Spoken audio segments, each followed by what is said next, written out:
All right, everyone, buckle up. Today's deep dive takes us into the world of Google security vulnerabilities, guided by the fascinating findings of researcher NDTK. It's a real eye-opener, honestly. We're talking about vulnerabilities that touch so many things people use every day. Yeah. Google Cloud, Chrome extensions, even Android features. Yeah, I was going through these reports, and honestly, some of the titles sound like they came straight out of a hacker movie marathon.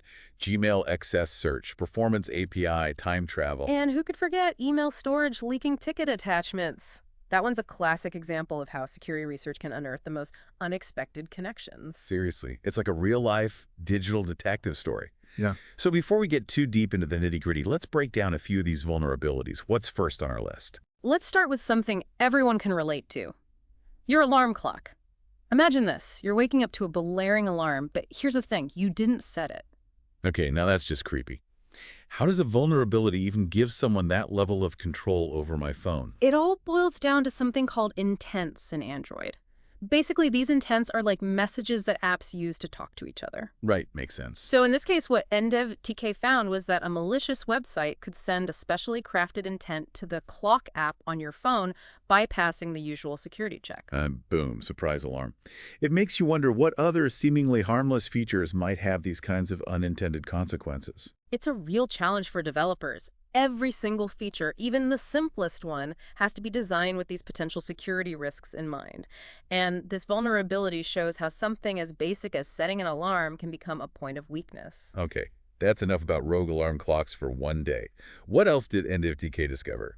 Let's talk about something many people use every day. Chrome extensions, specifically a super popular one called Office Editing for Docs, Sheets, and Slides. Millions rely on it to edit Microsoft Office files directly in their browsers. Oh, wow, I use that one all the time. Yeah. This should be good. What's the vulnerability, and how bad could it be for users? NDVCA found a flaw that could give attackers access to users' Google Drive files. Remember how we were talking about unintended consequences? Yeah. Well, this extension needs access to Google Drive files to work. That's by design.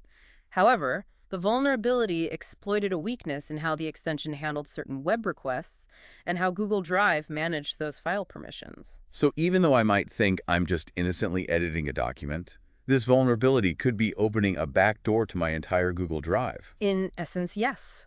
And that's why this discovery sent ripples through the security community. It shows just how crucial it is to be careful about the extensions we install and the permissions we give them. Good advice, especially since most of us probably install extensions without thinking twice about the risks. So did Google manage to fix this vulnerability? They did, thankfully, and even awarded NDevTK a bounty of over $3,000, recognizing the seriousness of the issue. But here's where it gets even more interesting. NDevTK actually found a way to bypass the initial fix that Google implemented. Oh, wow. So the back and forth then. Researchers find these issues, companies try to fix them, kind of like a digital arms race. Exactly. It's an ongoing process. Speaking of which, for our next vulnerability, let's shift gears to Google Cloud. Specifically, a service called Google Collaboratory, which is used by many for running code, doing data analysis, and collaborating on projects. I dabble in Collaboratory myself. What kind of vulnerability did NFTK find there? Well, they discovered a flaw that could, under certain circumstances, allow someone to peek into those projects, potentially even tamper with them. Hold on. Tamper with them. As in, mess with my code and data. Potentially, yes. It all comes down to how Collaboratory isolates certain outputs from the code you run, like charts and visualizations. The goal is to sandbox these elements so they can't interact with the sensitive parts of your project. Right, so they're contained. Exactly. But NDevTK found a way to break out of that sandbox. So you're telling me that someone could potentially snoop on my data analysis just because of a vulnerability in how Collaboratory displays a chart? That's wild. So I'm guessing Google patched this one up quickly, right? And this is where it gets really interesting. Unlike the other vulnerabilities we've discussed, this one hasn't been fixed yet. Seriously, why not? That sounds like a pretty major security flaw. Patching vulnerabilities, especially in something as complex as Google Cloud, can be incredible. I hadn't thought of it like that. Yeah, it's a balancing act, for sure. And NDevTK did highlight an interesting detail in their report, though, the use of random subdomains for isolating those outputs in Collaboratory. Random subdomains. What's the significance of that? In theory, it's supposed to make it harder for attackers to target specific resources. But as Endo2TK points out, it's not a foolproof solution.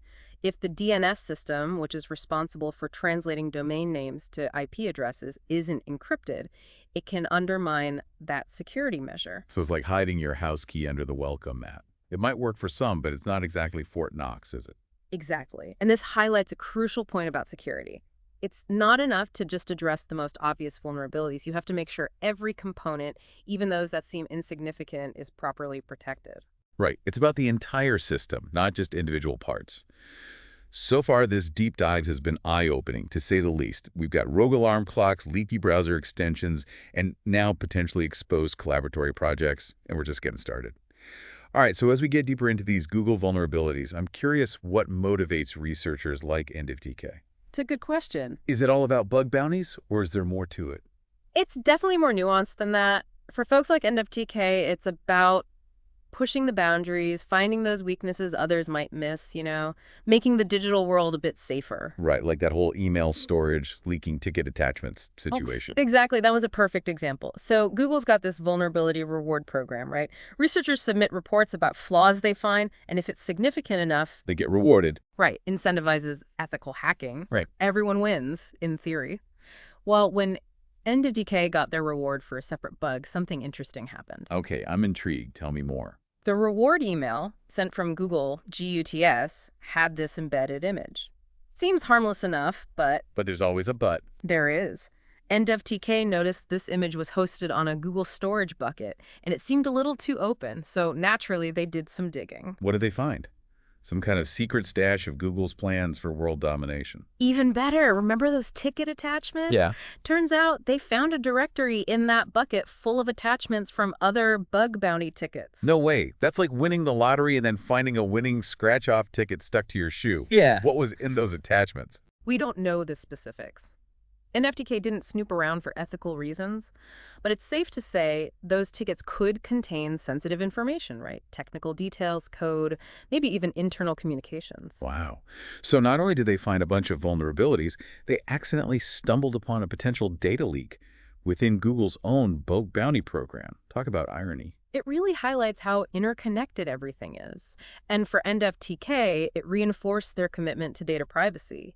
They even urged anyone who's received swag from Google's program to request data deletion from this logistics company, DSV. Data deletion. What does a logistics company have to do with all of this? Google uses DSV to ship swag to bug bounty hunters, but End of TK discovered that DSV's tracking system could be manipulated. Manipulated how? You could input a range of tracking numbers and get information about those shipments, addresses, names, the works. You're telling me that by sending someone a t-shirt, Google might have accidentally leaked their address? Potentially, yes. So much for celebrating a successful bug bounty hunt when you're worried about someone showing up at your door with, like, a creepy Google balloon or something. It's a perfect illustration. Security isn't just about code. It's about data protection at every level, every partnership.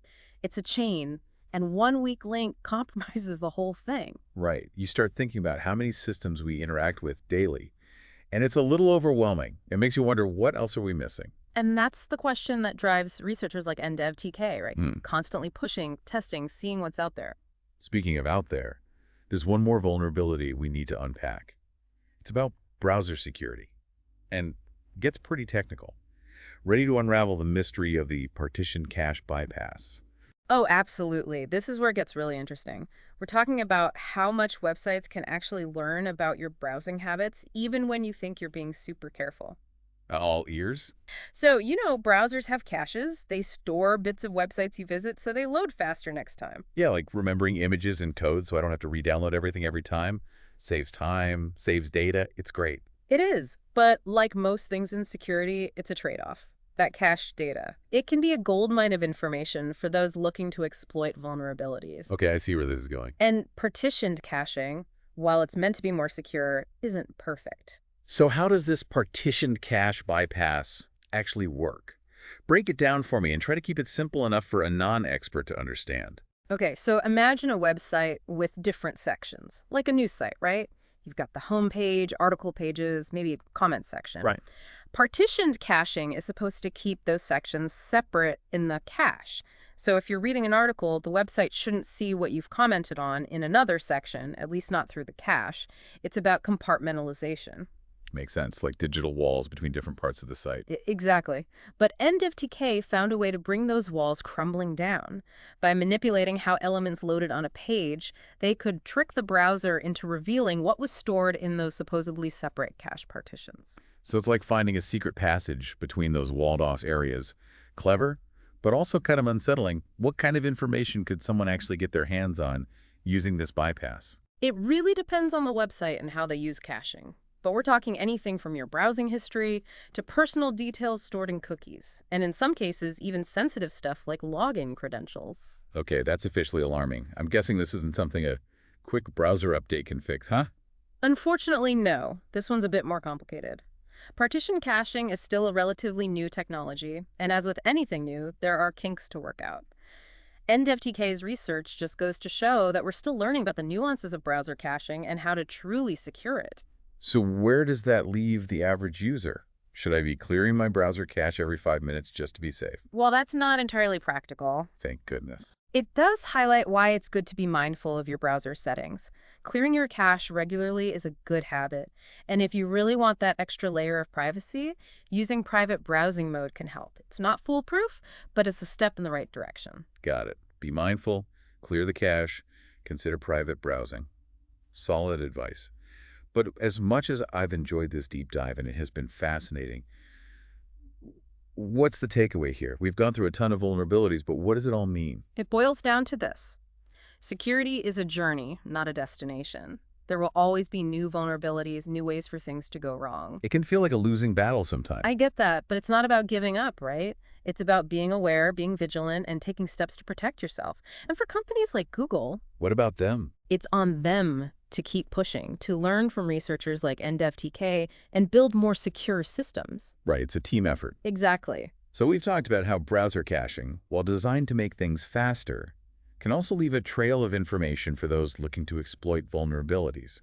And partitioned caching, which is supposed to make things more secure, isn't always foolproof. But what does that really mean for everyday users? It's a great question, and it gets to the heart of how much we unknowingly share as we browse. Every time you visit a website, your browser caches information. Images, scripts, even bits of text, it all gets stored to make things load faster on your next visit. It's like your browser having a memory. Right, I get that part. But how does this partitioned cache bypass actually come into play? Imagine a website with different sections. Let's say a news website, right? You've got your homepage, article pages, a comment section, and so on. Right. Partition caching is supposed to keep those sections separate in the browser's cache, like separate compartments.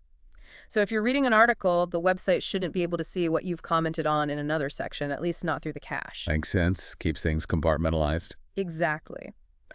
But NFTK's research found that by manipulating how elements load on a page, you could trick the browser into blurring the lines between those compartments. It's like finding a hidden doorway between those supposedly walled-off sections. Okay, so then what? What kind of information could someone get their hands on using this bypass? It varies depending on the website and how they use caching.